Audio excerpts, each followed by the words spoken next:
They called me crazy. The judge, the lawyers, even my own son's eyes carried that same quiet pity, the kind reserved for someone already lost inside their own mind. But I wasn't crazy. I was terrified. And sometimes fear makes you look insane when all you're trying to do is survive. The courtroom was cold that morning, the kind of cold that seeps into your bones and reminds you you're still alive whether you want to be or not. I stood behind the defense table, my hands trembling, clutching the edge of my worn handbag like it was an anchor keeping me from floating away. Across the room sat my son, David, his posture straight, his expression carefully composed. He didn't look at me, not once. Beside him, his lawyer whispered something and they both nodded. My heart sank because I recognized that nod. It was the same one he used to give me when he was a boy, just before lying, about something small, a broken vase, a missing dollar. But this time the lie was about my sanity. The clerk's voice rang out. Case number 542, Helen Ward versus David Ward petition for guardianship dispute. It sounded sterile, procedural, as if it weren't about a mother and her son, but two strangers fighting over paperwork. When the judge looked up, I could see the question already in his eyes. Was this old woman wasting everyone's time? My son's lawyer began first smooth as silk. Your Honor, my client only wishes to protect his mother. Mrs. Ward has shown increasing confusion, paranoia, and instability over the past year. We have medical documentation to support her diminished capacity. Lies have a strange weight to them. They don't crash down all at once, they build layer by layer, pressing until you can hardly breathe. I wanted to shout to say that the only confusion I felt was trying to understand how the child I'd raised, to tell the truth, could stand there and build a cage around me with words. But when I opened my mouth, my voice came out small, brittle. That's not true, I said. The courtroom barely heard it. Even I barely heard it. David finally turned toward me, his eyes soft with practiced sympathy. Mom, he said gently, the same way he used to speak when trying to get an extra cookie. No one's against you. We just want to make sure you're safe. Safe. That word stung more than anything. I'd spent my entire life making him safe from bullies, from debt, from heartbreak. And now, in return, he wanted to lock me away under the name of safety. I looked at him and whispered, "Do you really believe that, or is that what she told you?" My eyes flicked to his wife Sarah sitting behind him, her manicured hands folded neatly in her lap. Her lips twitched in a faint smile. The lawyer droned on, listing evidence, missed bill payments, misplaced keys, the time I forgot a dentist appointment. Indicators of cognitive decline, he said. I wanted to tell him that forgetfulness isn't madness, that grief after losing your husband of 40 years isn't confusion, that loneliness can make anyone stumble for words. But in that room, logic was a luxury I didn't have. They weren't looking for truth. They were building a story. When my turn finally came, I rose slowly, every eye on me. My knees shook, but not from weakness, from rage. Your Honor, I began. I may be old, but I'm not incompetent. I know exactly what's happening here. My son wants control of my home, my accounts, everything my late husband and I built. He says it's to protect me, but who protects me from him? A murmur rippled through the courtroom. The judge held up his hand for silence. Mrs. Ward, please stick to the facts, he said. I looked around at the faces whispering at the clerk's expression of polite disbelief and realized that no matter what I said, they had already decided. I was the crazy old woman fighting ghosts. That's when something inside me snapped. I have proof, I said quietly. The room stilled. Even David frowned. Proof of what the judge asked. I reached into my handbag, my fingers brushing against the small metal object hidden beneath my scarf, the voice recorder I'd carried for months. My heart pounded as I felt its weight, but I didn't pull it out yet. Not yet. Timing mattered. The truth only works when people are ready to hear it, and right now, they weren't. I took a deep breath and said instead, I will show you. Soon. The judge sighed, already dismissive. Mrs. Ward, if you can provide concrete evidence, you'll have your chance. His tone made it clear he didn't expect me to. I sat down, slowly clutching my bag to my chest. Across the aisle, David leaned toward his lawyer, whispering again. Sarah smirked like she'd already won. I wanted to scream, to ask her why she was doing this, what kind of poison she had poured into my son's ear. But instead, I whispered to myself, "You don't win by shouting, Helen. You win by surviving." The rest of the session blurred together legal jargon exhibits documents, but none of it mattered. What mattered was that they underestimated me. They thought age made me harmless. They thought calling me crazy would make me silent. They were wrong. As the gavel struck signaling recess, I stood up, legs trembling. "Your Honor," I said, my voice cutting through the murmur. "When this case ends, it won't just be about my sanity. It will be about the truth and who's really lost theirs." A hush fell over the room. For the first time, the judge actually looked uncertain. I gathered my coat and walked past David. He didn't move. He just stared straight ahead, jaw tight, hands clasped. I stopped beside him long enough to whisper, "I know what you did." He flinched barely. "You don't know anything, Mom." "Oh, I do," I said softly, "and so will everyone else." As I walked out of the courtroom, the fluorescent lights above flickered, casting shadows across the hallway walls. Each echoing step felt heavier than the last. I thought of my husband Robert's voice, the last thing he'd said to me before he died 3 years ago. "Don't ever sign away what you built, Helen. Not even to family, especially not to family." Outside, the January wind slapped against my face, sharp and real. I stood there for a long time, watching my breath form little clouds in the air, and whispered, "I kept my promise, Robert." I didn't sign. Then my voice broke. "But he's trying to take it anyway." People think the worst pain comes from strangers, but they're wrong. The worst pain comes from the hands that once held yours, from the voice that once called you Mom. That kind of betrayal doesn't scream it. Whispers softly enough that you doubt your own ears. They said I was paranoid when I noticed the bank letters missing. They said I was forgetful when my name disappeared from the property statement. And when I cried, they said I was unstable. They thought they could twist my grief into proof of madness. But grief isn't madness. It's memory trying not to die. I didn't know then that the little silver recorder hidden in my purse would become my salvation, that its tiny red light would capture the moment my own son confessed his plan. All I knew was that I had to keep breathing long enough to make them hear it. So to whoever's listening now, tell me, what would you do if the person you loved most tried to erase you? Would you stay silent and fade away? Or would you stand in that cold courtroom, shaking but unbroken, waiting for your moment to speak? If you believe truth always finds its voice, comment 1. And if you believe silence only feeds betrayal, like this video, so it can reach more people who still believe justice matters. Because this isn't just my story. It's the story of anyone who's ever been called crazy for remembering too much. And before this is over, they'll all know the truth. I used to think betrayal came suddenly like a door slamming shut. But that's not how it happens. It comes quietly like dust settling on furniture, so slow you don't notice until the whole room feels suffocating. It began 2 years after Robert died. The house had become too quiet, too large for one woman and a few fading memories. My son David and his wife Sarah offered to move in to help me out. That was how she phrased it, smiling sweetly while her eyes roamed the hallway like a real estate agent. "You shouldn't be alone," Mom David had said. "We'll take care of everything, bills, groceries, even maintenance." I wanted to believe him. I wanted to believe love could fill the silence that grief left behind, so I said yes. At first it was comforting. The sound of footsteps in the kitchen, laughter echoing through the living room, the smell of coffee and the morning life returned to the house. Sarah was always polite, calling me Mom, insisting I rest. She said all the right things, but there was something hollow in her tone, as if she were reading from a script. She began by taking over the small things, the mail, the bank statements, my medication schedule. "You shouldn't worry about these, Mom," she'd say, sliding envelopes out of my hands. "David and I will handle it." When I protested, she'd tilt her head with pity. "You get confused sometimes. Let us help." Confused. That word lingered in the air like a stain. I remember the first time I realized something was wrong. I'd gone to pay the water bill at the bank like I always did, but the teller looked up at me with that professional smile and said, "I'm sorry, Mrs. Ward.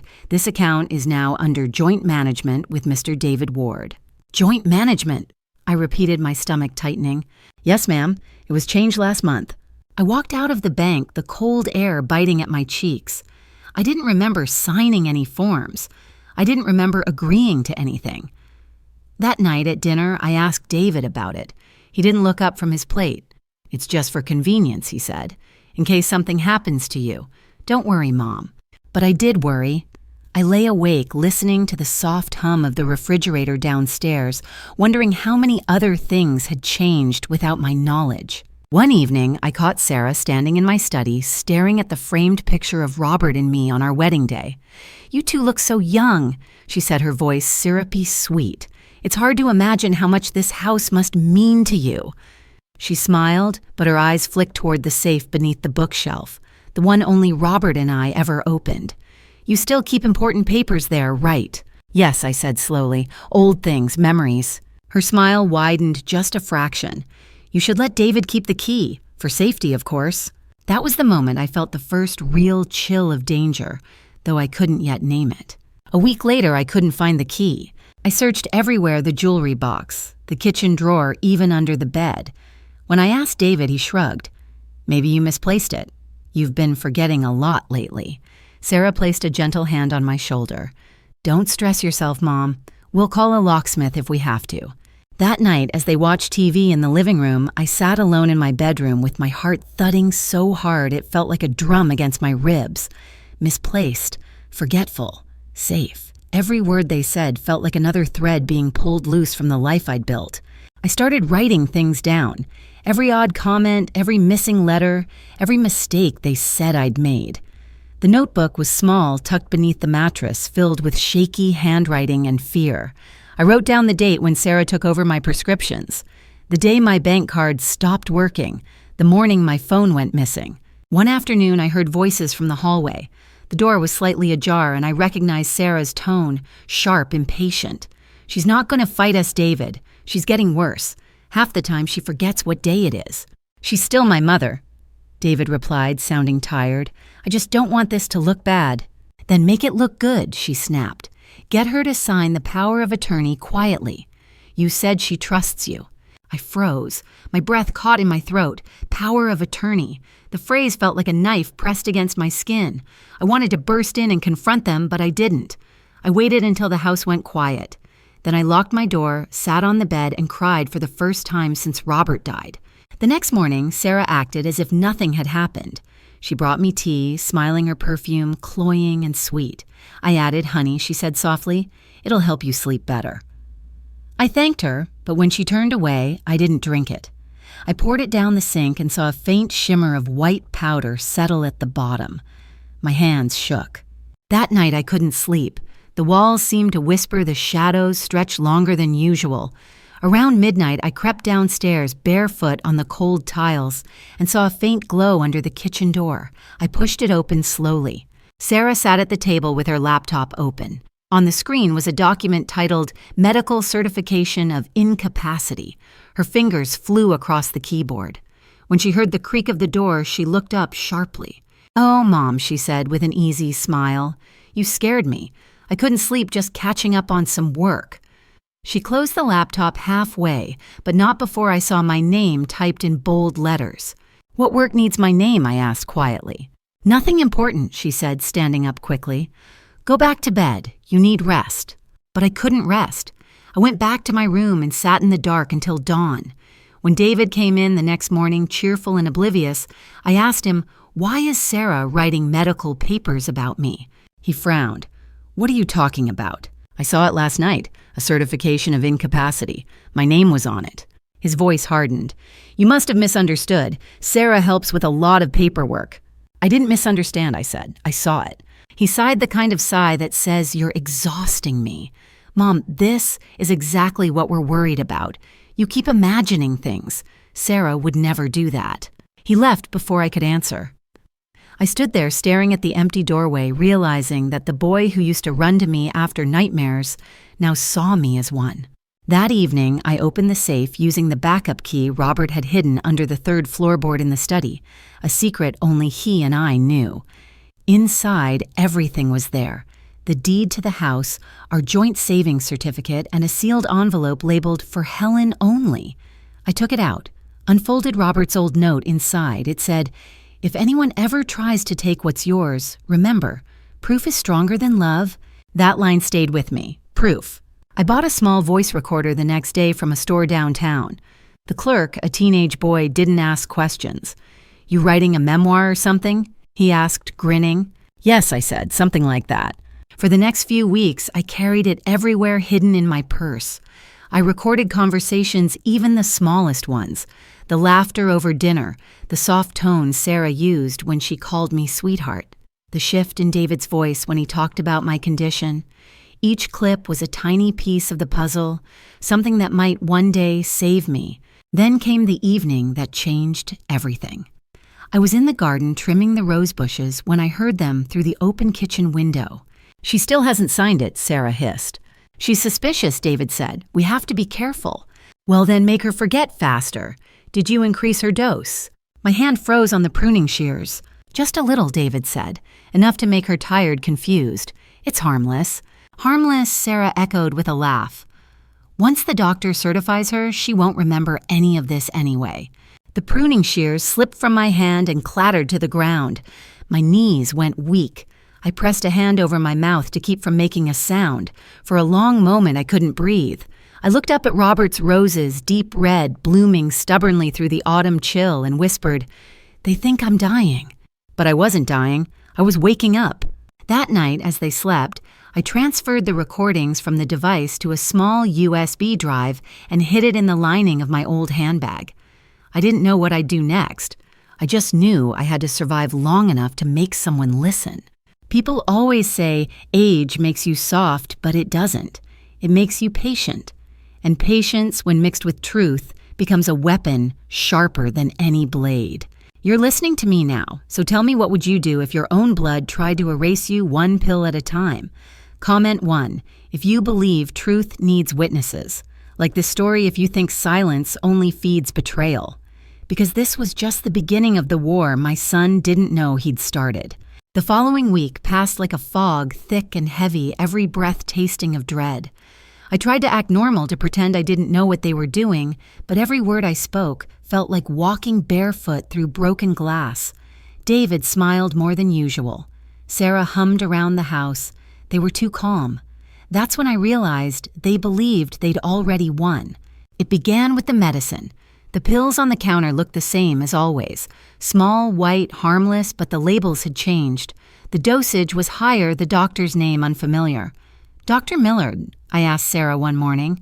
"What happened to Dr. Collins? He's treated me for years." "Oh, he retired," she said, lightly, stirring her coffee. "Dr. Miller is new at the clinic. I met him when I booked your checkup. He's wonderful." Wonderful. That word again, her favorite kind of poison dipped in honey.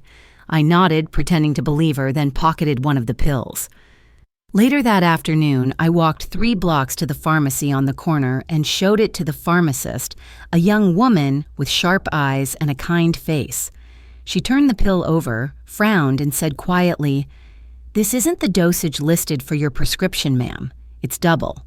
Double? My throat went dry. "Are you sure?" "Yes. And this label, it looks printed, not issued by the manufacturer. You might want to speak to your doctor." I thanked her, left, and sat on a bench outside. The sky was gray, heavy with the promise of rain. I stared at the pill in my hand, the small, ordinary weapon they were using against me, and whispered, "You'll have to do better than that." That night, I flushed every pill Sarah had given me down the toilet.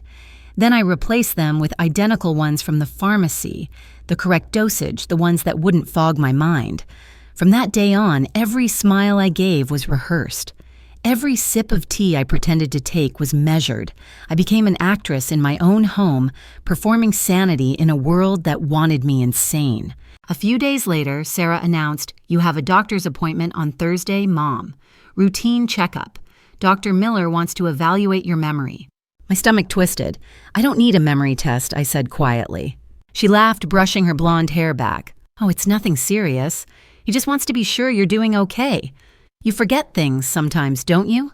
I smiled faintly. Only the things not worth remembering. She didn't catch the edge in my voice. When Thursday came, I wore my best blue coat and tucked the recorder deep into its pocket. The clinic was small, too clean, smelling of antiseptic and lies. The man behind the desk couldn't have been older than 30, with polished glasses and a nervous smile.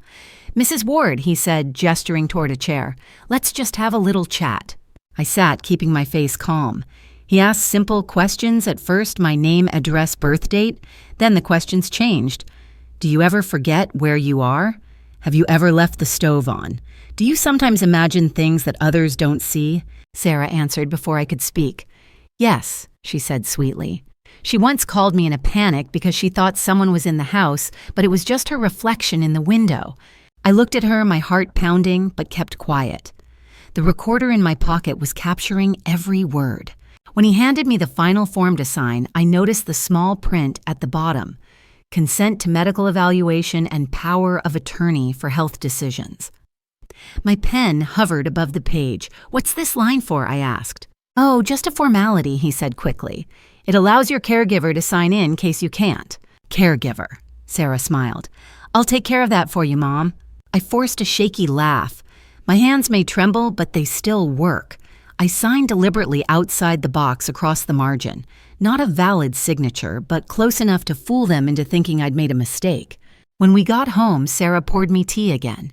"You did great today, Mom. Dr. Miller said he'll finalize the report soon." "I'm sure he will," I said softly, staring into the steam rising from the cup. Things always have a way of being finalized, don't they? She blinked, unsure whether I meant something more. I smiled, and that seemed to reassure her. That night, I replayed the audio on my recorder. Every word, every lie, every false kindness. I copied it onto my hidden USB and tucked it inside Robert's old cigar box. I was building my case one whisper at a time. But even the strongest person can't stand alone forever. I needed someone who would believe me, someone who knew the old me before grief made me fragile in their eyes. I thought of Robert's best friend, Daniel Price, a retired attorney who used to join us for dinner on Sundays. We hadn't spoken in years. Still, desperation doesn't care about pride. The next morning, I called him. He answered on the third ring, "Helen." His voice was older, slower, but steady as ever. My God, it's been years. "Daniel." "I need help," I said. "I think my son is trying to take everything I own." He hesitated. "Helen, that's a serious accusation." "I know. That's why I'm calling you." An hour later, he was sitting in my living room, a notepad on his knee. I told him everything: the forged medication, the fake doctor, the hidden forms. His brows drew tighter with every word. When I finished, he sighed. "Do you have any proof?" I opened my bag and handed him the recorder. "Listen." We sat in silence as Sarah's voice filled the room. "She's not going to fight us, David. She's getting worse. Half the time she forgets what day it is." Then David's voice, calm, complicit. "She's still my mother. I just don't want this to look bad." When the recording ended, Daniel rubbed his temples. "Helen, this is bad.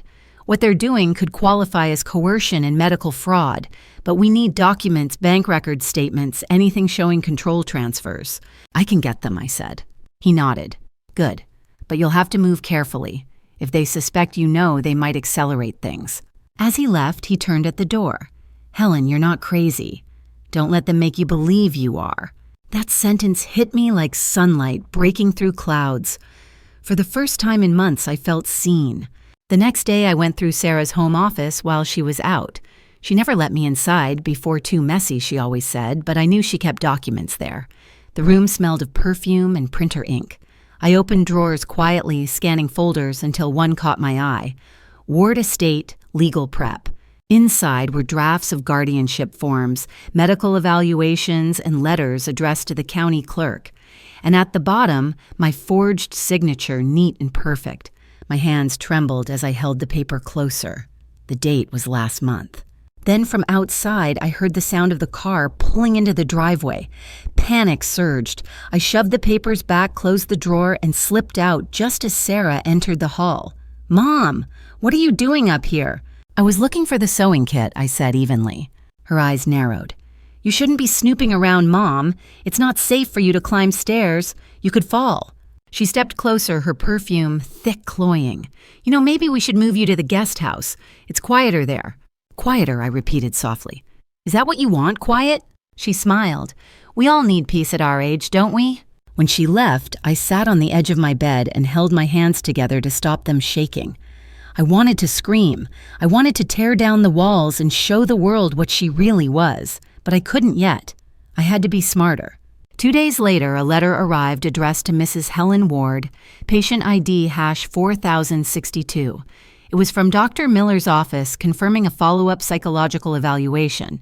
I hadn't scheduled one. I called the number on the letter. The receptionist answered cheerful and oblivious. Dr. Miller's clinic? How can I help you? Yes, this is Helen Ward. I received a letter about a follow-up appointment. I'd like to cancel. Oh, she said after a pause.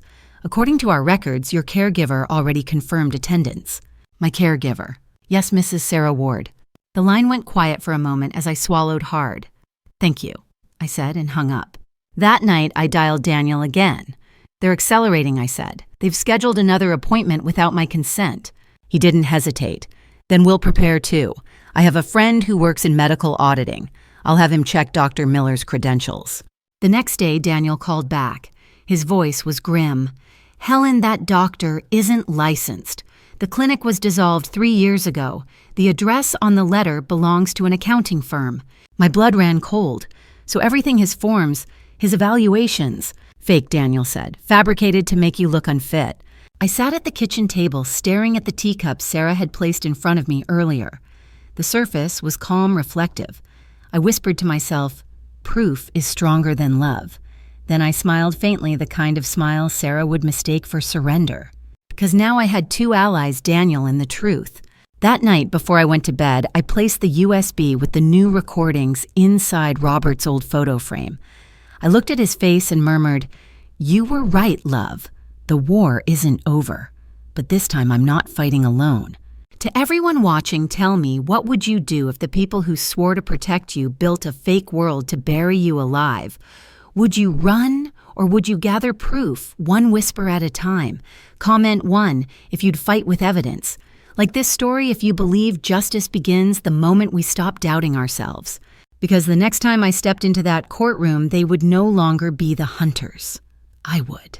There's a kind of silence that doesn't mean peace, it means erasure.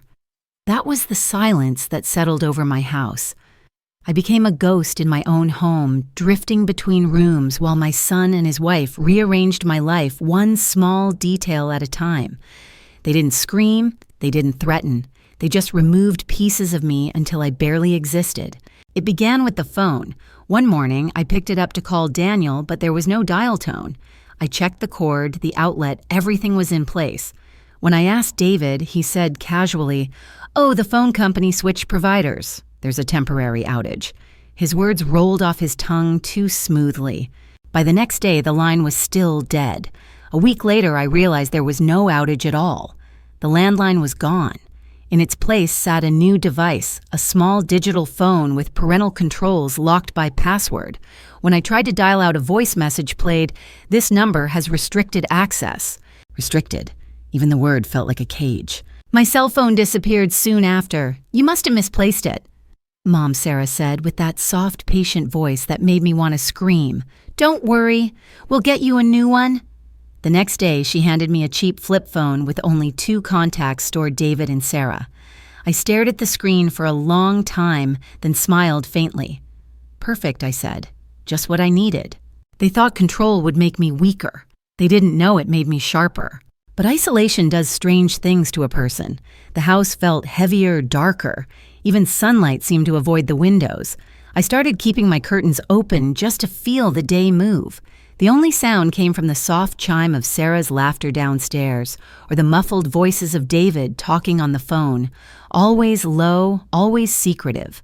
The only person who seemed truly innocent in all this was my granddaughter, Emily.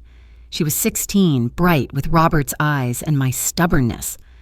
At first, she'd visit my room every evening, telling me about school, showing me pictures of her friends. But slowly, even she began to pull away. "Mom says you've been forgetting a lot, Grandma," she said one night, her tone uncertain. "Does she?" I replied, smiling. "What else did she say?" "That You shouldn't stress yourself, that you get confused sometimes. I leaned forward and took her hand gently. Do I seem confused to you? Emily hesitated, looking into my eyes. No, she whispered. You seem sad. That night, I cried after she left.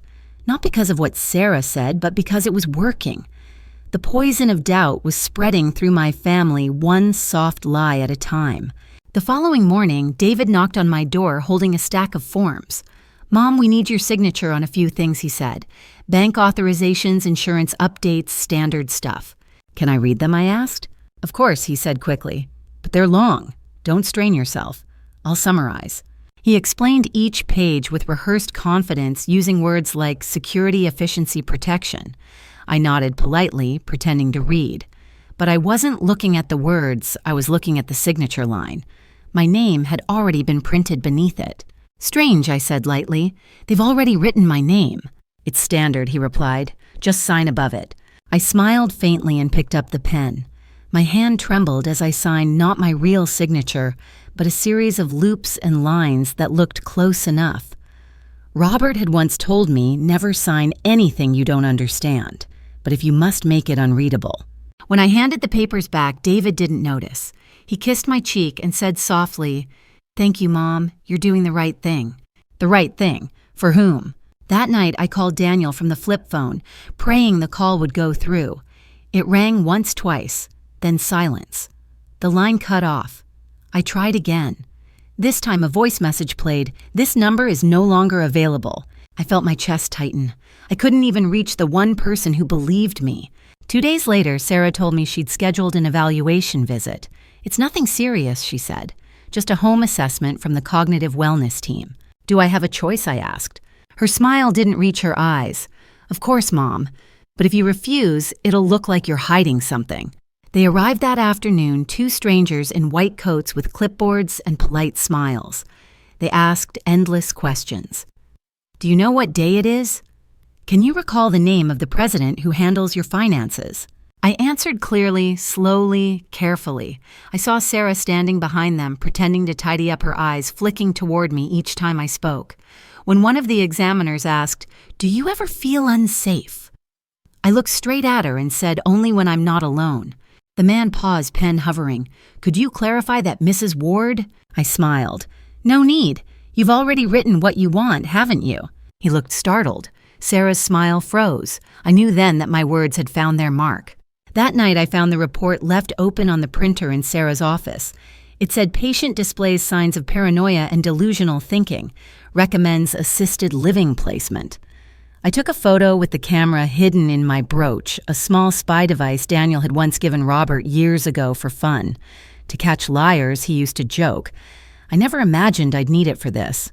The next morning, David was all warmth again. Mom, we've been thinking, he said over breakfast. You might be happier somewhere quieter. There's a beautiful wellness residence near the lake. You'd have friends your age, nurses, safety. Like a nursing home, I said flatly. It's not a nursing home, he said quickly. It's temporary. Sarah chimed in, We'll visit every weekend. You'll love it there.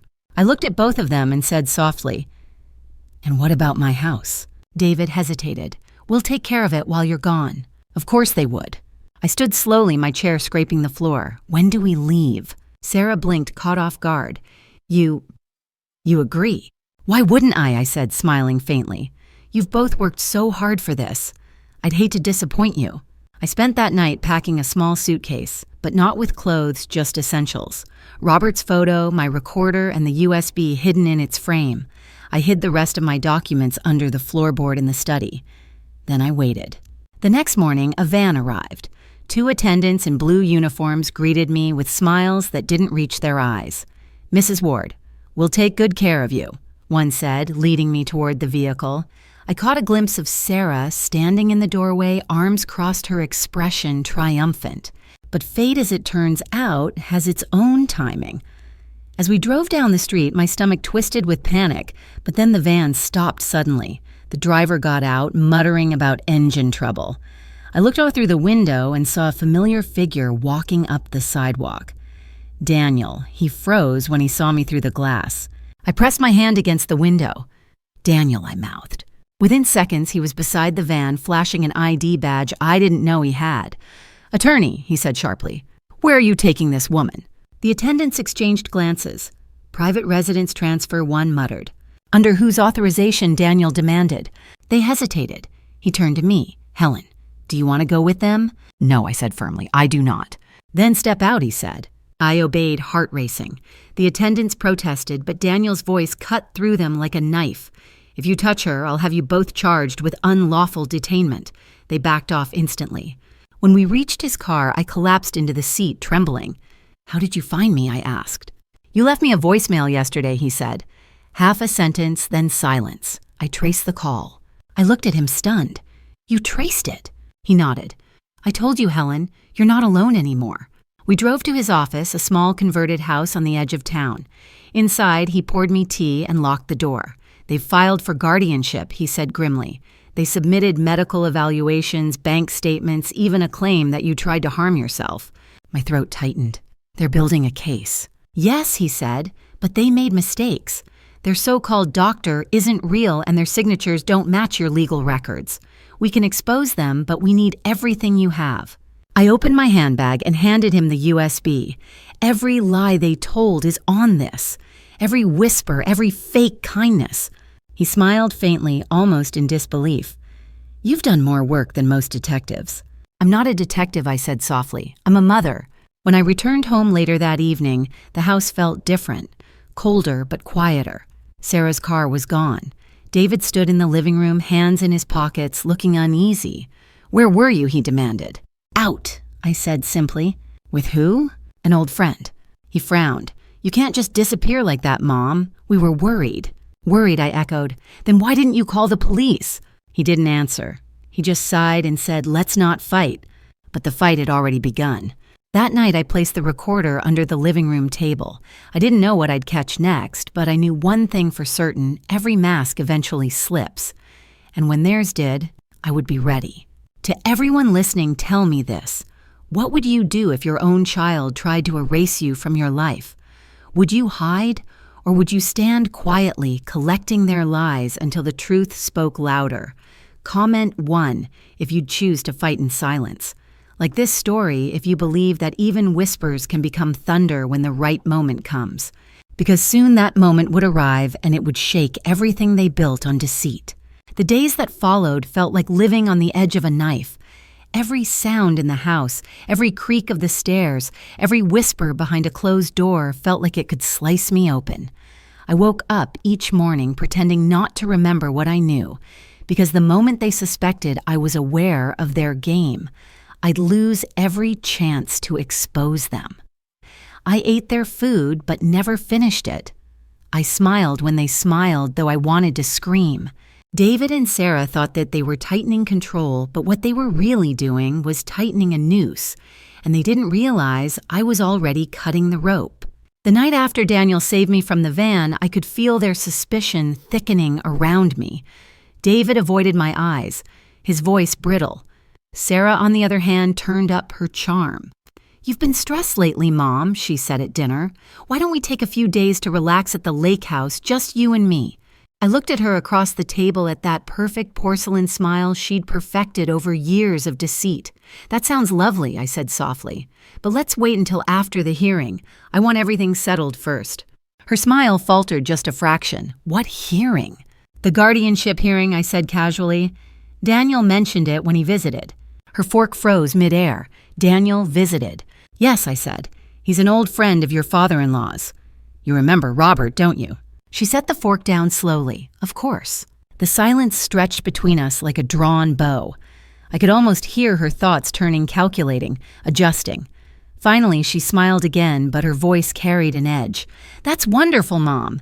It's good to stay connected with old friends." Later that night, I overheard her talking to David in their bedroom. The walls in this house carry sound if you know where to stand. I pressed my ear to the thin space between the doorframe and the plaster. "She's getting suspicious," Sarah hissed. "You should have never let that lawyer near her." "What was I supposed to do?" David shot back. "He's her friend. I can't just lock her in." "You will if you want this done before the end of the month," she snapped. "The buyer's waiting. The papers are ready. We just need that signature." "Maybe we should wait," he said hesitantly. "If this goes wrong." "It won't," she interrupted. "I've taken care of everything, the doctor, the forms, even the bank approvals. You just keep her quiet until the hearing." I stepped back from the wall, my pulse hammering. Buyer. They weren't just stealing the house, they were already selling it. My entire life, every memory within these walls turned into a price tag. I spent the next morning moving through the house like a ghost.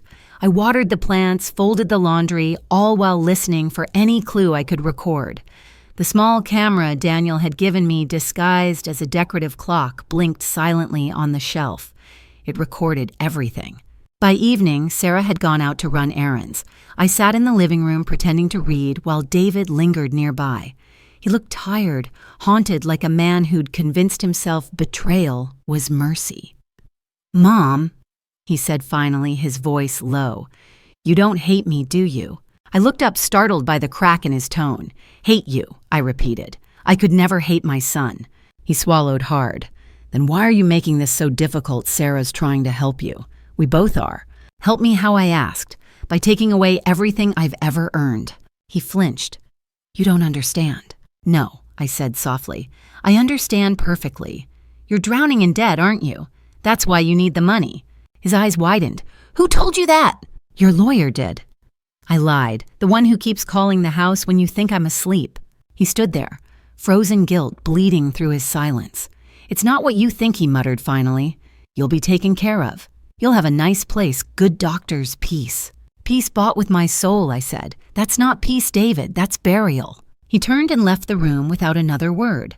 I watched him go, my heart breaking under the weight of his footsteps. I didn't recognize him anymore. My boy, the one who used to fall asleep on my shoulder during thunderstorms, was gone. That night I couldn't sleep. The house felt alive, whispering around me. Sometime past midnight I heard voices again. Faint, urgent, coming from downstairs. I slipped out of bed, careful not to make a sound, and crept to the landing. David and Sarah were in the kitchen, speaking in hushed tones. The clock camera caught it all. "She's too alert," Sarah said sharply. "If she goes to court, we lose everything." "Then what do you want me to do?" "Keep her medicated. Increase the dosage again. By next week, she won't even know her own name." "I don't know, Sarah." "Do it," she snapped. "You're too soft.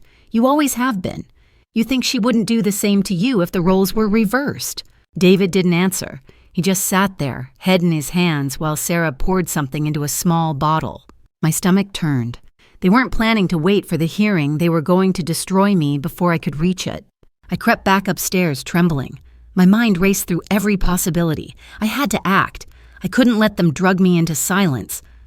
I opened my closet and took out the small suitcase I'd packed before the one with my documents, USB, and Robert's photo. I added the clock camera's memory card to it. Then I sat on the bed, waiting for dawn. But the next morning, Daniel didn't call. I tried using the flip phone, still no connection. I went downstairs to find the internet router unplugged. "Technical issues," Sarah said with a smile. "We called the company." They were cutting me off completely. Later that afternoon, Emily came home from school. Her face was pale, her eyes red. "Grandma," she whispered, "is it true you're sick?" I looked at her, my throat tightening. "Who told you that?" "Mom did. She said you forget things, and sometimes see things that aren't real." I reached for her hand. "Do I seem sick to you?" She hesitated. "No. But they said it's getting worse." I smiled sadly. "Then promise me something, Emily. No matter what happens, don't believe everything you hear. Believe what you see." She nodded slowly, but I could see confusion clouding her young face. Sarah's poison had reached her too. That evening, I saw the final sign of their plan. Sarah came into my room carrying a tray. "Dinner," she said sweetly. "Your favorite chicken soup." I looked at the bowl, steaming fragrant. "Smells wonderful," I said. She smiled. "It'll help you sleep." When she turned her back, I lifted the bowl to the window. The smell was right, but the color wasn't. A faint milky swirl floated on the surface like medicine dissolved in broth. I poured it into a potted plant. By morning, the leaves had turned black. That was my breaking point. I spent the next 2 days pretending to be weaker, forgetting names, stumbling over words, leaving lights on. Every mistake was deliberate. Every confused moment fed their arrogance. I could almost see the victory in Sarah's eyes as she told David, "It's working. She's slipping." But in truth, I was waiting. I knew Daniel was preparing something. The last time we spoke, he'd mentioned contacting the judge, directly filing a counterpetition with evidence. I clung to that thought like a life raft. Then one rainy night, I heard the sound that made my blood run cold, the soft scrape of footsteps outside my door. I reached for the recorder on my nightstand, pressed the button, and held my breath. The door creaked open. Sarah's voice, low and sharp, "David, where is it?" "I told you I don't know," he whispered. "It's somewhere in this room. She's hiding something. The lawyer knows too much. It has to be the recordings." My pulse thundered. I kept my eyes closed, pretending to sleep. Sarah moved closer, opening drawers, rifling through papers. Then she stopped. I heard her say quietly, "Found it." Footsteps retreated. The door closed. I waited until silence settled again, then sat up, heart racing. The recorder on my nightstand was gone. I ran to the closet, pulled open the suitcase. The USB and camera card were still there. Relief flooded me, but only for a moment, because now I knew the war had entered its final stage. They had my recorder, and sooner or later they would realize it wasn't empty. At dawn, I crept to Sarah's office. Through the crack in the door, I saw her sitting at her computer, headphones on, listening. Her face was pale, her eyes wide. "Delete it," David whispered behind her. "If anyone hears that." "We can't," she hissed. "If we delete it, she'll know. She might have copies." "Then what do we do?" Sarah's voice turned cold. "We finish it, tonight." My knees nearly buckled. Finish it. I backed away, moving as quietly as I could. My mind spun. I had to reach Daniel, but I had no phone, no internet. I was trapped. I slipped into my room, shut the door, and sank to the floor. The clock ticked loud in the silence. Then faintly, I heard a voice from downstairs. Sarah again, almost a whisper, as if she were talking to herself. "Delete everything before she ruins us." And for the first time in months, I smiled, because she didn't know I'd already won. Every lie she'd told, every threat she'd whispered, it was all backed up. Not just in my bag, but in Daniel's office, safely encrypted, waiting for the day she'd face her own reflection in court. Still, as the night deepened, I sat awake, clutching Robert's photo. The fear was real, but so was the fire inside me. Tomorrow, I would stop being hunted. Tomorrow, I would start to hunt back. Tell me, what would you do if you knew the people under your roof were planning your end? Would you run, or would you stay one more night collecting proof for justice? Comment 1 if you'd stay. Like this story if you believe that truth can survive even the darkest night. Because by dawn, my silence would become their sentence. By morning, something in me had changed. I wasn't afraid anymore. Fear had burned itself out, leaving only clarity, cold, sharp, and steady. For months, I'd been reacting, surviving. Now I was done hiding. I'd kept quiet long enough. It was time to speak, and I would do it where the truth could echo loudest in court. At 6 a.m., I slipped out of the house while the sky was still gray and heavy with mist. The air stung my face, but I didn't mind. I walked 2 blocks before catching a cab to Daniel's office. He was already waiting, his desk piled with folders and coffee steaming beside them. When he saw me, his expression tightened. "You shouldn't have come alone," he said. "I had to," I replied. "They know I have proof. They've taken my recorder, and last night I heard them say something about finishing it." Daniel exhaled, rubbing his forehead. "Then we don't have time. The hearing's been moved up tomorrow morning." "Tomorrow?" "Yes. Their lawyer filed an emergency petition last night claiming you're a danger to yourself. I managed to intercept it before the judge signed, but we need to counter fast." I sat down, my hands gripping the armrests.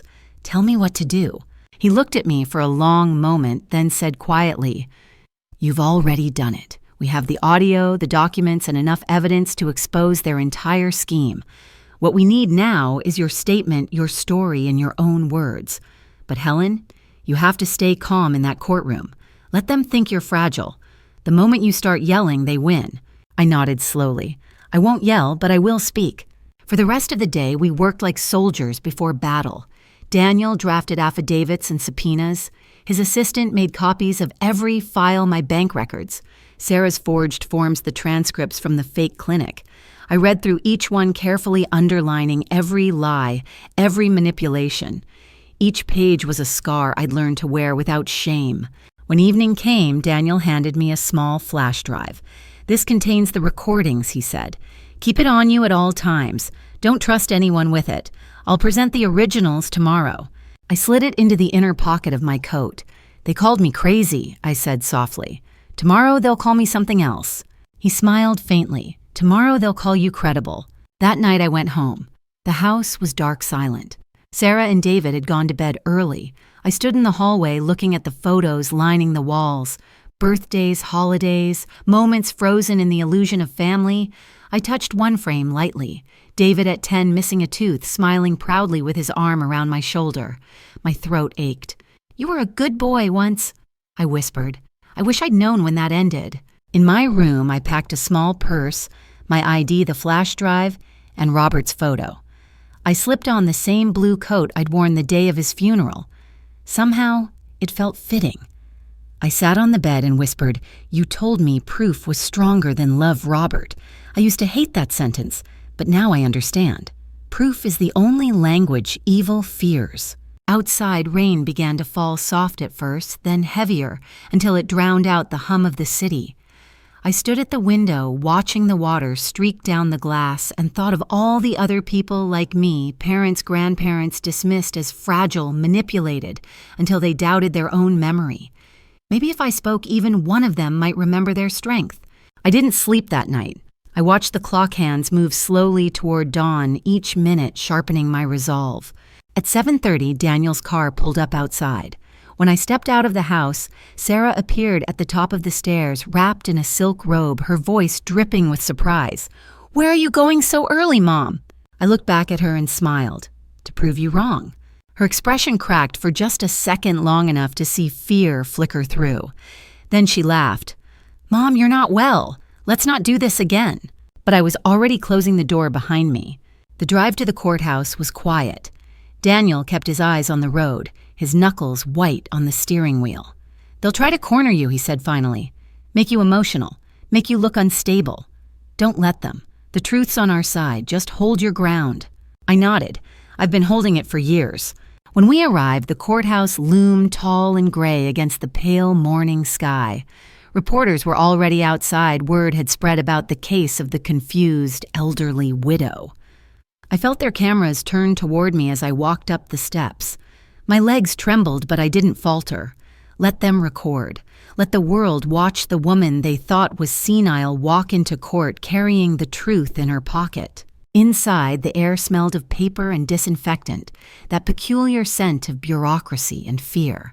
David and Sarah were already there with their lawyer seated at the petitioner's table. David looked nervous. Sarah looked composed, like she was posing for a photograph.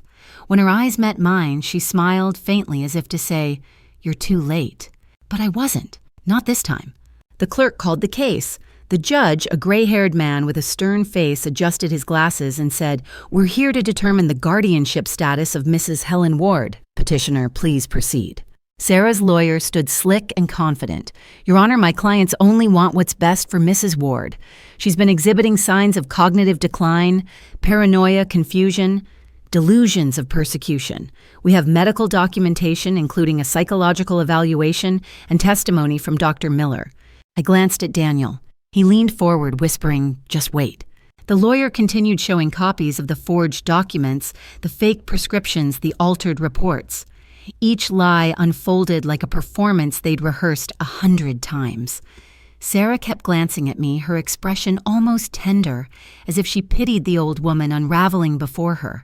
When the lawyer finished, the judge turned to me. "Mrs. Ward, do you wish to respond?" I stood slowly. My knees ached, but my voice was steady. "Yes, Your Honor, I do." Sarah's lawyer interrupted, "Your Honor. I must remind the court that my client's mother-in-law has a documented history of delusional episodes." Daniel rose sharply. "Objection, unsubstantiated and defamatory. We have evidence to the contrary." The judge nodded. "Objection sustained. Mrs. Ward, you may proceed." I looked around the room. For months, they told everyone I was losing my mind. They said I was paranoid, that I forgot things, that I imagined the whispers behind my back. They replaced my medicine, took my phone, forged my signature, even created a fake doctor to make it all look real. Sarah shifted in her seat, but I didn't stop. They wanted this house, Your Honor, everything my late husband and I built. And when I refused to give it up, they decided to take it anyway, by convincing the world I couldn't think for myself. The judge's eyes narrowed slightly. "Do you have proof of these claims, Mrs. Ward?" "Yes," I said. I reached into my coat pocket, pulled out the small flash drive, and set it on the table. "This contains recordings of every conversation they thought I was too confused to understand. You'll hear them plotting, admitting to falsified medical reports, and discussing how to drug me into compliance." The courtroom fell silent. Daniel stepped forward. "Your Honor, we also have certified evidence confirming Dr. Miller's license was revoked 3 years ago, and a forensic analysis proving Mrs. Ward's signatures on all submitted documents were forged." For the first time, Sarah's face paled. She leaned toward David, whispering something frantic. He stared straight ahead, jaw-tight eyes wet. The judge glanced at me again. "Mrs. Ward, I'd like to hear your words before we review the evidence. Why are you here today?" I took a deep breath. "Because they called me crazy. And sometimes, when the world believes a lie long enough, the truth needs a witness brave enough to stand alone. I'm here because I won't be erased." A hush swept through the courtroom. I could feel my heart pounding, but it wasn't fear anymore. It was freedom. The judge nodded slowly. "Very well. We'll recess for an hour to review this material." As he rose, I turned slightly toward the gallery where reporters sat scribbling furiously. I met Sarah's gaze one last time and said quietly, "Let them call me crazy one more time. Tomorrow they'll call me right." And for the first time since this nightmare began, I felt Robert beside me, not as a ghost, but as strength. The courtroom emptied for recess, but the air still hummed with tension. Reporters whispered, cameras flashed as they filed out. Sarah and her lawyer retreated to the hallway to make calls, their voices sharp and clipped.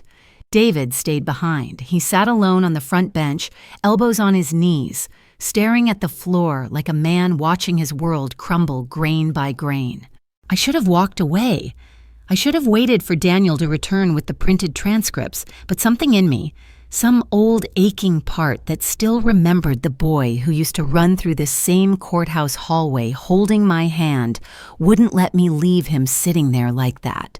I approached slowly. My heels clicked softly against the tile. "David," I said. He flinched at the sound of my voice, but didn't look up. "Why are you still here?" I asked quietly. "Shouldn't you be helping your wife plan her next move?" He rubbed his face with both hands, exhaling hard.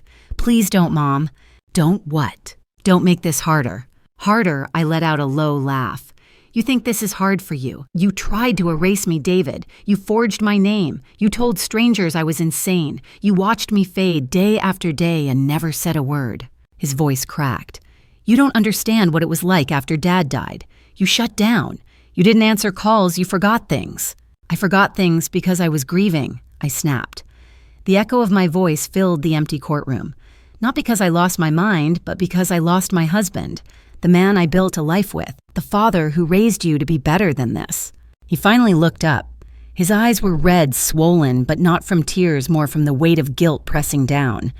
"You think I wanted this," he said bitterly. "You think I liked any of it?" Sarah said we were drowning. The business was collapsing. The mortgage.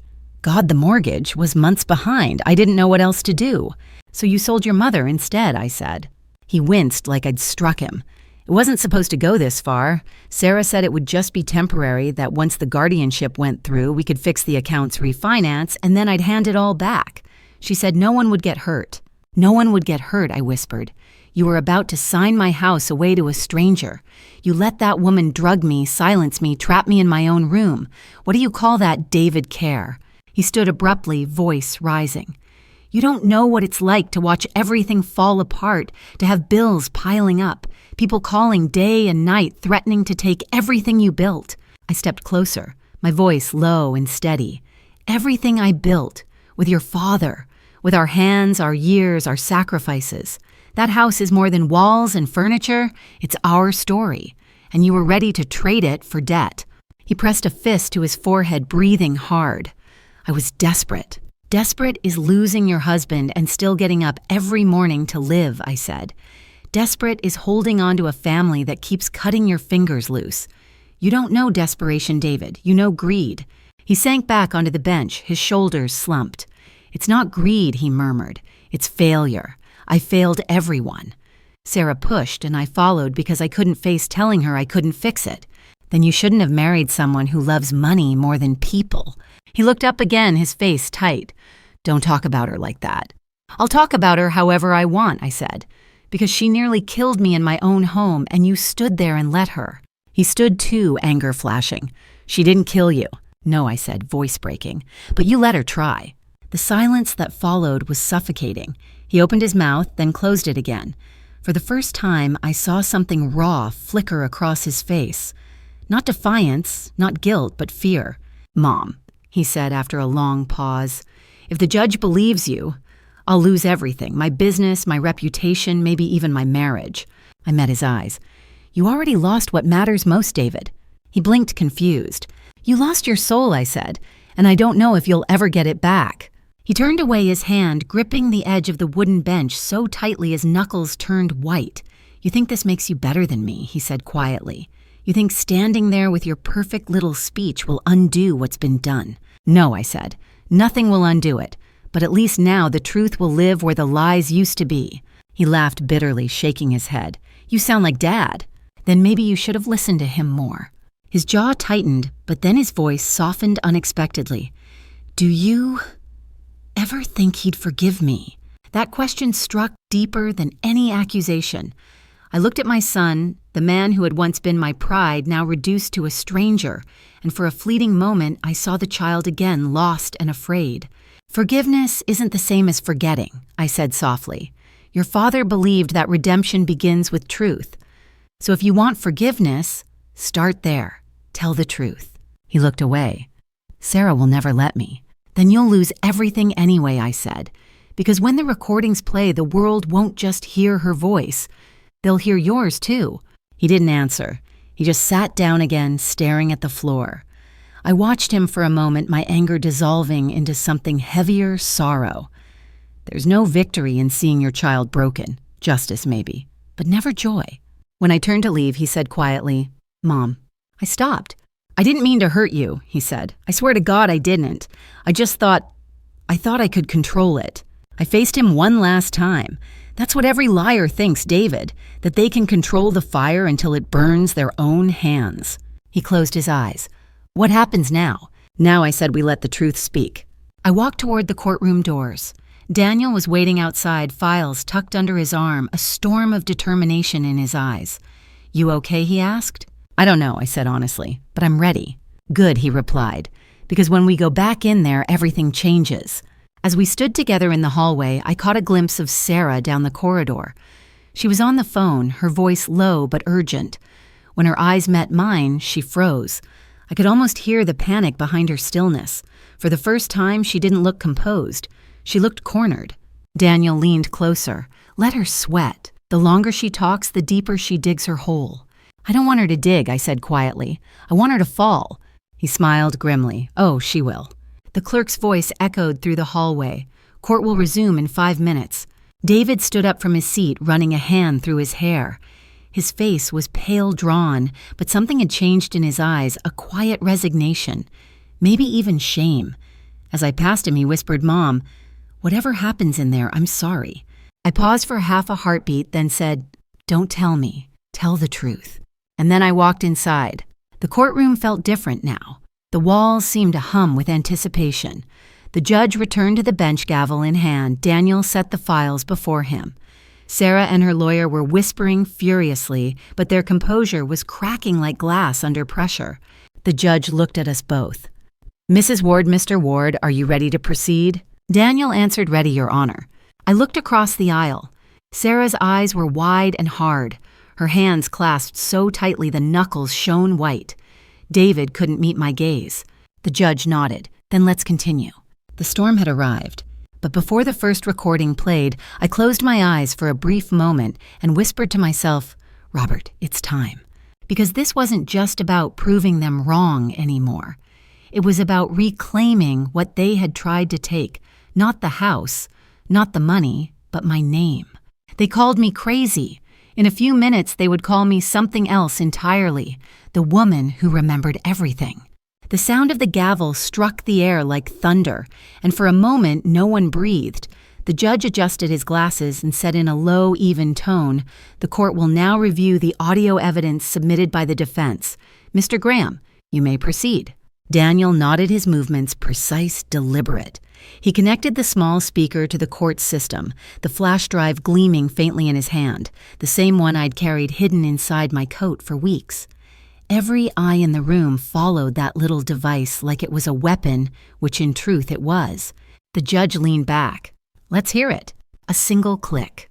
Then my house came alive in the courtroom, the faint hum of a refrigerator, footsteps, voices. Sarah's voice, clear and sharp, filled the air. She's not going to fight us, David. She's getting worse. Half the time she forgets what day it is. David's voice followed, quieter, weary. She's still my mother. I just don't want this to look bad. Then Sarah again, cold and calm. Make it look good then. Get her to sign the power of attorney quietly. She trusts you. The sound seemed to throb through the room. I could feel every word hit like a hammer, each syllable nailing down the truth I'd been screaming into silence for months. Sarah stiffened in her seat, her hands gripping the table. Her lawyer tried to object, but the judge silenced him with a raised hand. You'll have your turn, counsel. The next recording began. Sarah's tone was even colder now. If she doesn't sign, we'll have Dr. Miller certify her. He owes me a favor. I've already drafted the report. I could hear my own breath in the audio, quiet, hidden, terrified. Then David's reply, trembling. Sarah, this is wrong. Her voice cut like a knife. Wrong. What's wrong is being broke. What's wrong is letting her sit on all that money while we lose everything. You want to keep your job? Then grow a spine. Gasps rippled through the courtroom. The reporter in the front row scribbled furiously. David's face turned white.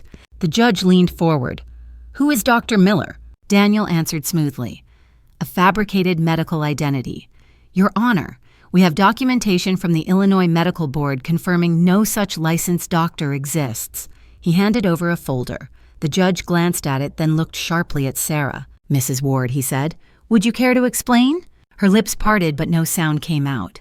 Continue, the judge said. The next clip started. This time the audio caught the kitchen at night cups clinking a hushed argument. Sarah again. You increased the dosage right. She's been too alert lately. David's voice low, almost pleading. It's just vitamins. Double the pills, she snapped. By next week, she won't remember her own name. A sharp intake of breath rippled through the room. Even the bailiff turned his head slightly. Sarah pressed a hand to her chest, her composure cracking. That's not... she started, but Daniel raised his voice over hers. The defense will also submit laboratory analysis of the medication Mrs. Ward was given. It contains lorazepam and sedatives not prescribed by any legitimate physician. The judge's gaze hardened. Is this true? He asked Sarah. She opened her mouth, but her lawyer cut in. Objection, Your Honor. These recordings could be doctored edited. Daniel smiled coolly. We anticipated that claim. The files were verified by 2 independent forensic analysts. Their reports are included in the evidence folder you now hold. The judge flipped a page, his expression grim. Proceed. The final recording played. It was the one I'd captured the night before everything fell apart, the night Sarah found the recorder. Her voice was trembling, frantic. Delete everything before she ruins us. Then David's voice broken. We can't. She sent copies to the lawyer. The courtroom fell silent. You could have heard a pin drop. When the recording ended, Daniel turned to the judge. Your Honor, the defense rests. We request immediate dismissal of the guardianship petition and initiation of an investigation into financial and medical fraud. The judge sat back, tapping his pen slowly against the bench. He turned to Sarah and David. Mrs. Ward, Mr. Ward, do you wish to respond before I render my decision? For a long time, neither spoke. Then David stood slowly. His hands shook as he buttoned his jacket. Your Honor, he began, voice cracking. I didn't mean for this to go so far. He turned to face me. Mom, I swear to God, I didn't know she was... Stop, Sarah hissed, standing abruptly. Don't you dare. He turned on her. Don't I dare what? Tell the truth, you lied to me, Sarah. You said it was legal, that she'd be fine, that it was just paperwork. But you were poisoning her. Liar, she spat, voice rising, her mask finally shattering. You were the one who gave her the pills. I did what you told me to do, he shouted. The judge slammed the gavel. Order, sit down, both of you. But neither moved. Sarah was shaking now. Her face red, her words tumbling out in rage. "You think she's some kind of saint? She treated you like a child, David. She controlled everything. You'll never be free as long as she's alive." Those words, "as long as she's alive," hung in the air like smoke. The entire courtroom went still. Daniel stood. "Your Honor, let the record show that statement." The judge nodded slowly, duly noted. Sarah realized what she'd said. Her hand flew to her mouth, her eyes darting wildly between me, David, and the judge. "I didn't mean—" "Sit down," the judge repeated, his tone final. She sank into her chair, trembling. I sat perfectly still. My heart wasn't racing anymore. It was calm, steady, almost eerily quiet. Because this was it, the moment the truth finally stopped whispering and began to roar. The judge took off his glasses and rubbed his eyes. "I've been presiding over family cases for 20 years, he said slowly, "and I've seen greed, betrayal, even cruelty. But this is a calculated attempt to strip a woman of her autonomy and her dignity under the guise of care." He paused, looking directly at Sarah. "You call that love, I call it exploitation." Then he turned to David. "And you, sir, you enabled it. Whether through fear or cowardice, it makes no difference. Your silence was complicity." David lowered his head. The judge's voice softened slightly as he looked at me. "Mrs. Ward, I'm sorry for what you've endured. You've shown extraordinary strength and clarity in the face of cruelty most people couldn't survive." I nodded, unable to speak. "The guardianship petition is hereby dismissed," he declared. "Furthermore, I'm ordering a full criminal investigation into the actions of Sarah and David Ward, as well as the alleged falsification of medical and financial records. Bailiff, please detain Mrs. Sarah Ward pending further review." Sarah's face went pale. "What, you can't?" But the bailiff was already beside her. She tried to stand, but her knees buckled. The room erupted in whispers as she was led away, her heels clattering against the marble floor. David stood, frozen, tears glistening in his eyes. When the bailiff passed, he didn't move to follow her. He just stared at me. Lost. "Mom," he whispered, "I'm sorry." I looked at him, my throat tightening. "I know," I said softly, "but sorry doesn't erase what's been done." He nodded, trembling, then sank back into his seat, a man finally crushed by his own conscience. The judge struck the gavel once more. "This hearing is adjourned." The reporters surged forward immediately. Flashbulbs exploded. Someone shouted, "Mrs. Ward, how does it feel to be vindicated?" Another voice. "What will you do now?" I didn't answer. I stood, took Daniel's arm, and together we walked past the sea of microphones. My legs were shaking, but not from weakness. Each step felt like reclaiming a piece of myself they'd tried to take. Outside, the air was crisp, the sun breaking weakly through gray clouds. Reporters followed us to the steps, their cameras still flashing. I paused halfway down and turned back toward the courthouse. For a moment, I imagined Robert standing there beside me, his arm around my shoulder, his smile soft and proud. "You did it." His voice whispered in my memory. "You kept the house. You kept yourself." I looked straight into one of the cameras, my voice calm, steady. "They called me crazy," I said. "But crazy people don't collect evidence. They don't build cases. They don't survive lies, they expose them." The reporters fell silent. Then I smiled, small but certain.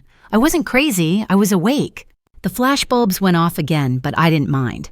Because for the first time in years, I didn't feel small. I didn't feel old. I felt alive. Daniel stepped beside me. "You did it, Helen," he said softly. "No," I replied. "We did." As we walked toward his car, I glanced back one last time at the courthouse door. Inside, I could still see David sitting alone, his head in his hands. For a fleeting second, the mother in me wanted to comfort him, to tell him that redemption might still be possible. But then I remembered the months of gaslighting, the pills, the forged papers, the quiet nights of terror. Some forgiveness must wait until truth has had its say. When the car pulled away, I looked out the window as the city blurred past. The wind through the open crack carried the scent of wet pavement and early spring, a smell of endings and beginnings. I reached into my coat pocket and touched the empty space where the flash drive had been. It was with the court now part of the public record, no longer just mine. The truth no longer needed hiding. It could finally live in the light. To anyone listening, I'll say this: if the world ever calls you crazy for knowing what you know, don't fight their label. Fight their lie. Because sanity isn't about being calm, it's about being clear, and clarity once found can burn through any darkness. I turned to Daniel and said quietly, "Let them write whatever headline they want. I already know mine." He smiled. "What's that?" I looked ahead, the courthouse fading in the distance, the woman who remembered everything. News travels faster than guilt. Within 24 hours, my name was everywhere. Elderly woman outsmarts her own family in guardianship scam. They called her crazy. She brought the evidence. Headlines lit up the morning like lightning, and for the first time in months, the world was on my side. When I opened the door the next day, 2 reporters stood on my porch, their breath forming clouds in the cold Chicago air. "Mrs. Ward, could you comment on the verdict?" one asked. How did it feel to hear the judge's words? I didn't know how to answer, because what I'd felt in that courtroom wasn't triumph, it was relief. Relief so deep it hurt. "It felt like breathing again," I said softly, like waking from a nightmare. Daniel told me to stay quiet while the investigation unfolded, but silence had already been used against me once. This time, I wanted my voice to echo.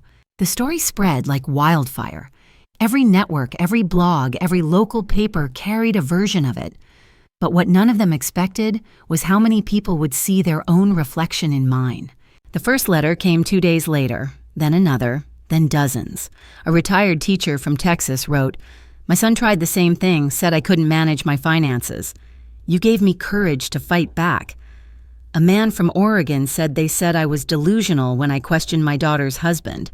Turns out he'd forged my signature.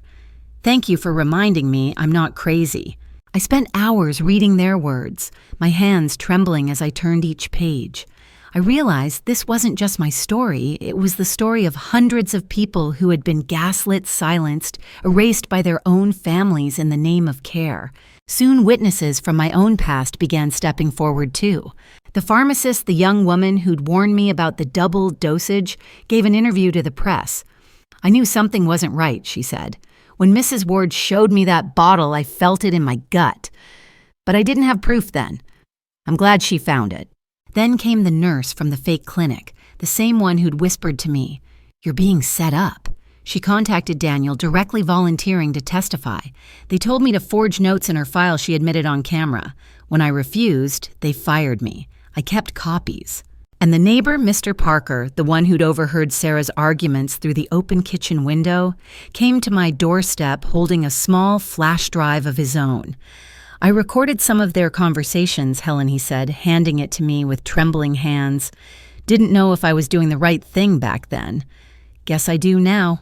Within a week, the case that had started as a single act of survival turned into a chain reaction. Prosecutors opened an investigation not just into Sarah and David, but into the web of consultants and brokers who had helped them.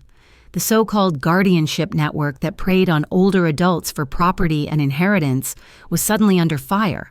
Daniel called it the spark that lit the field. I called it justice finally catching up. But justice has its own rhythm. It doesn't come quietly.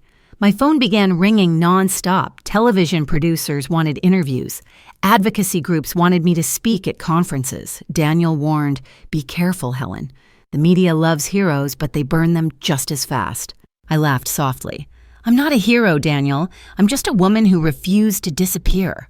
Still, the attention grew. One morning, as I stepped outside to collect the mail, a group of women were waiting by the gate. Some gray-haired, some bent with age, all holding small envelopes. "We wanted to see you," one said shyly, "to thank you." I invited them in. We sat in my living room sipping coffee, sharing stories that sounded painfully familiar. Sons taking over accounts, daughters-in-law swapping medication signatures, appearing where hands had never held pens. Each story ended the same way, with disbelief. No one had believed them, until now.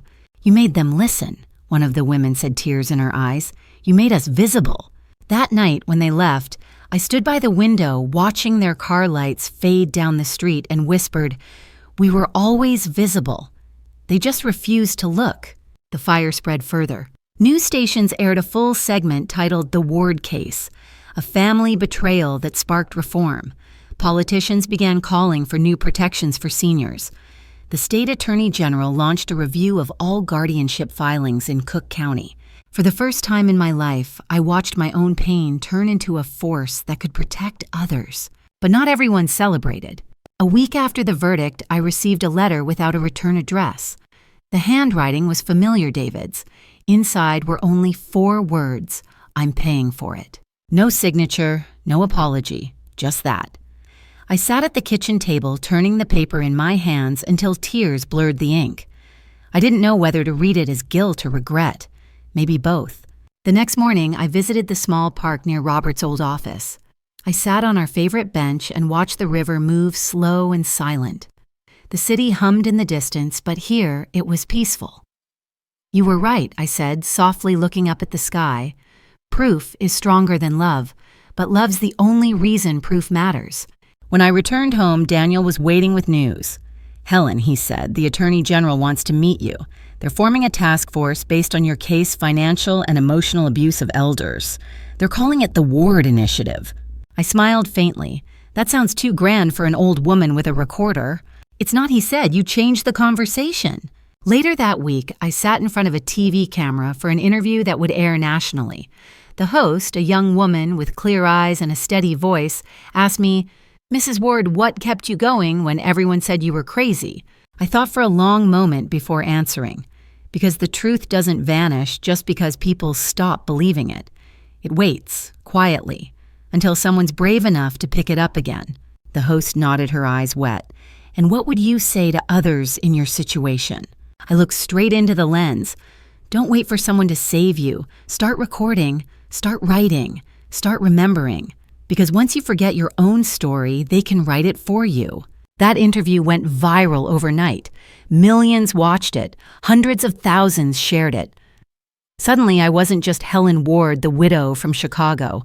I was the woman who remembered everything. The fire kept spreading. Local churches hosted workshops about elder rights. Nonprofits reached out to me asking to use my story in their awareness campaigns. Even Dr. Henry, the one who had once slipped a note into another woman's pocket in a different city, warning her to run, sent a letter. "Your story saved lives," he wrote. It reminded people that decency still exists. But the moment that struck deepest came unexpectedly. I was in the grocery store standing in line when a woman in her 50s touched my arm. "Are you Helen Ward?" she asked, voice trembling. "Yes," I said cautiously. She swallowed hard, eyes brimming. "Because of you, my mother spoke up. She stopped my brother from taking her house. She said, if Helen can stand in court, so can I." "Thank you." I wanted to say something, but my throat closed. I just nodded, blinking away tears. After that day, I stopped feeling like a victim. The scars were still there, but they'd become proof of survival. Proof that even when the world tries to bury you under lies, you can still claw your way back to light and sometimes help others do the same. One evening, Daniel and I sat in my garden, the same one Robert had planted decades ago. The roses were blooming again, bright against the fading sunset. "Do you realize what you started?" he asked. "People are calling you a revolution in pearls." I laughed softly. I never wanted to start anything. I just wanted to end something, the silence. He looked at me for a long time, then said, "That's how revolutions start." I leaned back, feeling the breeze move through the leaves. "Then I hope it burns bright enough to outlast me." That night, as I wrote in my journal, I thought of everyone who had stood by me. The nurse who refused to lie, the pharmacist who told the truth, Daniel, who never gave up, and strangers who found courage through my pain. Justice isn't a single verdict. It's a ripple that keeps moving long after the gavel falls. To everyone listening, I'll say this: when the world tells you your voice doesn't matter, remember mine. It shook the walls they built to silence me. Comment 1. If you've ever been doubted, but refused to disappear. Like this story, if you believe the truth doesn't die, it multiplies. Because this fire wasn't mine alone anymore. It belonged to everyone who'd ever been told to stay quiet. And somewhere out there in another courtroom, another kitchen, another lonely night, someone was picking up a phone, pressing record, and beginning their own fight. The fire had spread, and it wasn't going out anytime soon. Justice rarely arrives with trumpets. It comes quietly wrapped in paperwork and court orders moving slow but certain, like dawn breaking through heavy clouds. And when it finally came for Sarah and David, I didn't cheer. I just exhaled for the first time in what felt like years. 3 months after the hearing, the criminal trial began. This time, I wasn't the one being questioned. I sat behind Daniel in the front row watching as prosecutors laid out the case.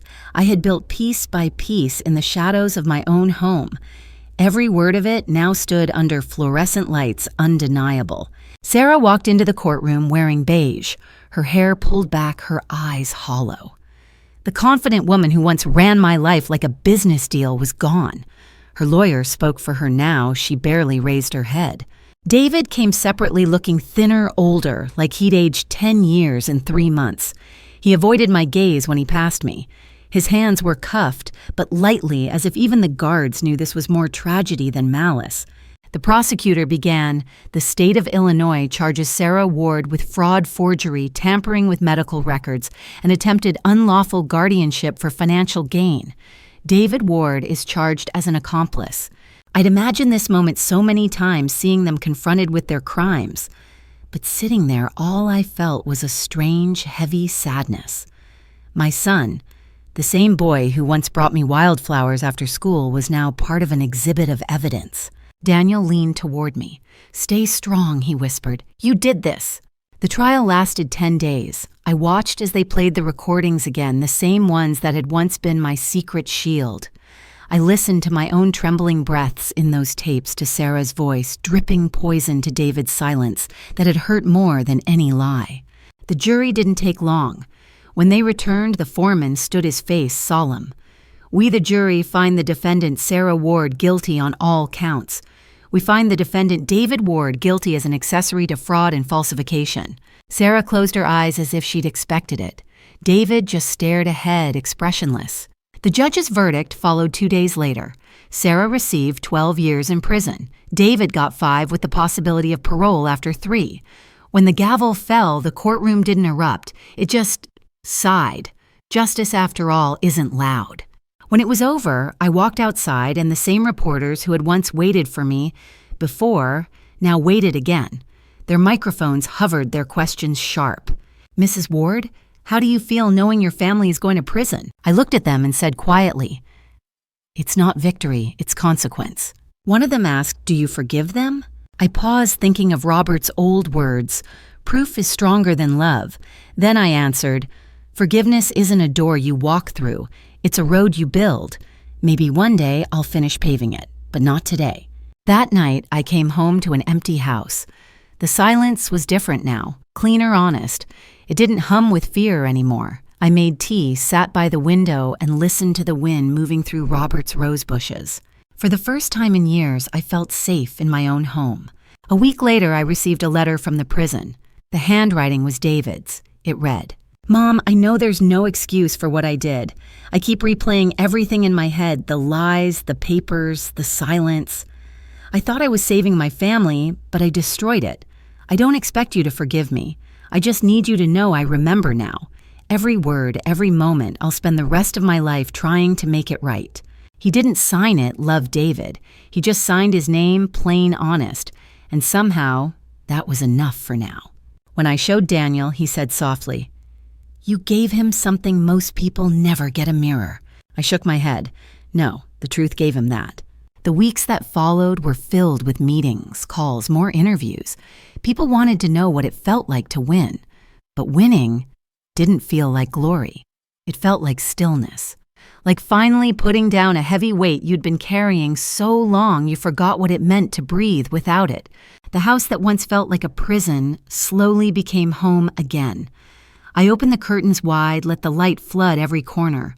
I replaced the locks, changed the furniture, repainted the living room a soft shade of blue, the same color Robert used to call the color of peace. Emily came to visit one afternoon. She was quiet, nervous, standing in the doorway like a stranger who wasn't sure if she was welcome. "Come in," I said gently. She hesitated. "Grandma, I didn't know what they were doing, I swear. Mom said you were sick." I believed her. I smiled sadly. "I know, sweetheart. You don't have to explain." She stepped forward and suddenly hugged me tight. "I'm so sorry." I held her close.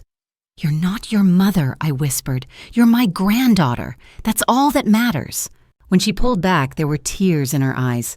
They're saying on the news that people are calling you a symbol of justice." I laughed softly.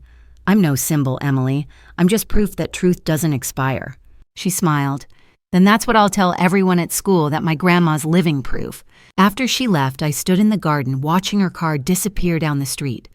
For the first time in months, I didn't cry. The ache was still there. Yes, but it wasn't hollow anymore. It was full of memory of loss, of something like grace. Daniel visited often, usually with folders under his arm. You know, he said one afternoon, sitting at my kitchen table, "The ward initiative is gaining ground. They're passing new laws, mandatory audits for guardianship filings, stricter vetting for medical evaluations. You helped change that." I poured him coffee. I didn't change the law, I just told the truth. He smiled. "That's usually how laws begin." We sat in comfortable silence for a while.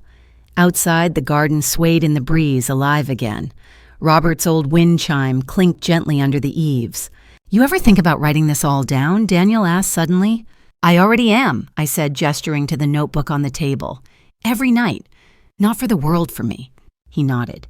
"And what will you do now?" I looked out the window. Live. Quietly this time, but not silently. Later that evening, as the sun dipped low, I walked through the house, touching the walls, the furniture, the photos. I stopped in front of the one of Robert and me on our wedding day, the same photo Sarah had once stared at before asking for the safe key. "Everything's safe now," I whispered to him. "Even me." The next morning, I went to the courthouse again, this time, not as a defendant, not even as a witness, but as a guest speaker. The city had invited me to address a room full of judges and social workers about elder abuse and guardianship reform. Standing behind the podium, I looked out at the crowd and said, "You'll hear many stories like mine, but most won't end in court victories. Some will end quietly behind locked doors. That's why you have to listen not to what's loud, but to what's whispered." When I finished, the room stood in applause. I didn't feel proud exactly. I felt useful. That's all I'd ever wanted, to make my pain mean something. That night, I sat by the fireplace, a cup of tea in hand, the crackle of wood filling the silence. The news was on in the background, another case in another city, another elderly woman stepping forward after years of silence. Her lawyer mentioned inspired by the Helen Ward case. I smiled faintly. The firelight flickered across the framed note I'd hung above the mantel, the one line that had kept me alive through everything. "Don't let them silence you." To anyone listening now, I'll say this truth doesn't always roar. Sometimes it waits. Sometimes it hides in old purses and dusty safes and trembling hands that refuse to sign lies. But when it finally speaks, the world has no choice but to listen. So if someone ever tells you you're too old, too fragile, too confused to fight back, don't argue. Just remember me. Remember the woman they called crazy who walked into court holding the truth. Because the day justice came, I didn't win anything new. I just took back what was always mine. Morning sunlight slid gently through the lace curtains, casting golden lines across the living room floor. The house smelled faintly of lavender and fresh coffee. Simple things, small freedoms. For the first time in years, I didn't wake up wondering if I'd have to defend my own sanity. I just woke up. 3 months had passed since the verdict, and life had begun to grow roots again. Quiet ones, steady ones. I still lived in the same house, but it felt different now, lighter, as if the walls had exhaled with me. The garden outside, Robert's pride and joy, was blooming again. Roses, lilies, the faint hum of bees. Every petal seemed to whisper, "You survived." But survival alone wasn't enough. One evening, Daniel came over with his sleeves rolled up and a folder under his arm. He'd started calling more often, always beginning with, "Don't worry, this isn't about work," but it always was in a way. "You've become an icon, Helen," he said that night, spreading out a few printed letters on my table. "People write to you every day. They see you as a voice for those who can't speak for themselves. We could build something real out of this." I sipped my tea and smiled. "You sound like Robert when he used to start projects that were too big for our tiny garage." "I'm serious," Daniel said, leaning forward. "A foundation.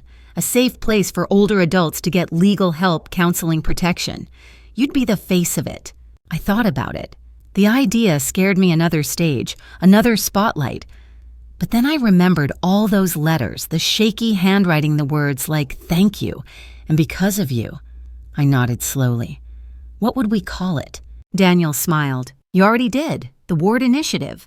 And just like that, it began. A month later, my living room filled with volunteers, young lawyers, social workers, nurses, even a few retired judges who wanted to do something that mattered. The first hotline phone rang within a week, then another and another. Each call was a story, some heartbreaking, some defiant, all real. A 74-year-old man in Milwaukee whose son had emptied his savings. A woman in Nevada locked out of her own house. A grandmother in Florida being drugged with her own prescriptions. They all said the same words I once had. They told me I was crazy. We helped them one by one, not just with law, but with listening. And each time the phone rang, I thought about how close I'd come to becoming one of those forgotten voices, how easily my story could have ended in silence. The foundation grew. News anchors began calling it the Silver Shield, named after the first rose Robert had planted for me when we bought the house, a flower that never died easily. Soon I was invited to speak at universities and conferences. At first I hesitated. What could a 69-year-old widow say to a room full of people in suits and cameras? But every time I stood behind a microphone, I felt a quiet power rise from somewhere deep inside, the power of having nothing left to prove. I told them the truth. Abuse doesn't always come with bruises. Sometimes it comes wrapped in concern. It wears the voice of someone you love telling you they know what's best. And by the time you realize it's control, not care, it's almost too late. Audiences went silent when I spoke. Some cried, some stood, but the best reaction was always the same. Someone lingering after the talk, waiting to whisper, "That happened to my mother. What should I do?" That was how I knew we were making a difference. Not long after, I received another letter from David. His words were steadier this time, less desperate, more human. "Mom, I don't expect a reply. I just wanted you to know that I've started working in the prison's legal library. I help other inmates file appeals and petitions. Maybe this is my way of paying back what I took. I think about you every day, about Dad too. I hope you're okay. I hope one day you'll remember me as more than the man who tried to steal your life." I folded the letter gently and placed it inside Robert's old journal, the one we used to write our dreams in back when we thought life would always be kind. I didn't write him back, but I whispered to the page, "I already do, son. I already do." Forgiveness isn't a moment, it's a slow thaw. It doesn't erase what happened. It just stops it from defining what comes next. Emily visited often. She was different now, stronger, steadier. One afternoon, she brought me a small silver locket. Inside was a photo of the two of us standing outside the courthouse. She'd had the words engraved on the back, "Truth never forgets." "It's for you," she said shyly, "and maybe one day for me too." I hugged her, my heart swelling with something I hadn't felt in a long time, hope. "Keep it safe, sweetheart. It's not just metal, it's memory." That evening, we sat in the garden, watching the sunset melt into gold. "Grandma," she asked, "do you ever miss them, Mom and Dad, the way things were before?" I took a deep breath. "Every day," I said. "But missing someone doesn't mean you want them back the same way. It just means you remember the good before it broke." She nodded slowly. "I think I understand." "I hope you don't, not fully," I said with a soft smile. "Not yet. You're still too young to learn how people can love you and betray you at the same time." She rested her head on my shoulder. "Then I'll just learn how to love better." And right there in that quiet moment, I realized something important. This story was never about revenge. It was about inheritance. Not the kind measured in money or deeds, but in courage. The kind we pass down quietly like a torch in the dark. Weeks turned into months. The foundation expanded across 3 states. Daniel insisted I hire an assistant because you can't save the world alone, and I told him I wasn't saving anyone. I was just giving them back their voices. One morning, I woke to find the mailbox overflowing again. Among the usual letters and thank you notes, one envelope stood out. It was from Dr. Henry, the same doctor whose small act of courage had once changed another woman's fate. His handwriting was neat, deliberate. "Dear Mrs. Ward, you don't know me, but I followed your story closely. Years ago, I faced a similar situation and made a choice that cost me my job but saved a life. Watching your case reminded me that integrity is contagious. What you've done will ripple farther than you can imagine. Thank you for reminding us what courage looks like. I sat for a long time staring at that letter, thinking about how one act of truth leads to another, how even a whisper can travel the world if it's honest enough. Later that week, I was invited to speak at a national summit on elder justice. Standing under the bright stage lights, I held my notes but barely looked at them. I didn't need to. The words were already part of me. I used to think I was just one woman, I said, my voice steady. One scared, aging woman who nobody believed. But I learned something: one voice can shake an entire system if it refuses to stay quiet. The truth doesn't care how old you are. It just needs someone brave enough to carry it. The crowd rose to their feet. Cameras flashed, and yet all I saw in that moment was Robert, his quiet smile, his steady eyes, the same eyes that used to say, "You've got this, Helen." When I returned home that evening, I made a pot of tea, turned off the lights, and sat on the porch as the night settled around me. The air was warm, filled with the hum of crickets. Somewhere in the distance, church bells chimed 8 times. I looked up at the stars and whispered I kept the house Robert, but more than that, I kept myself. The wind moved through the maple trees, gentle and kind like an answer. Inside on my mantel sat the framed note that had started everything. Don't let them silence you. I'd added one more line beneath it, handwritten in my own shaky script. Silence only wins when the brave forget to speak. To everyone listening now, remember this justice isn't reserved for the young or the loud or the strong. Sometimes it's carried by trembling hands, by old voices no one expected to matter anymore. But when those voices finally rise, the world has no choice but to stop and listen. If you've ever been doubted, dismissed, or told you were too emotional to be believed, comment 1 below. Let me see you. And if you believe that truth, no matter how long it hides, still finds its way home like this video, so others can see it too. Because the story of one woman who refused to disappear isn't really mine anymore. It's ours. And as long as one voice still speaks, the silence never wins.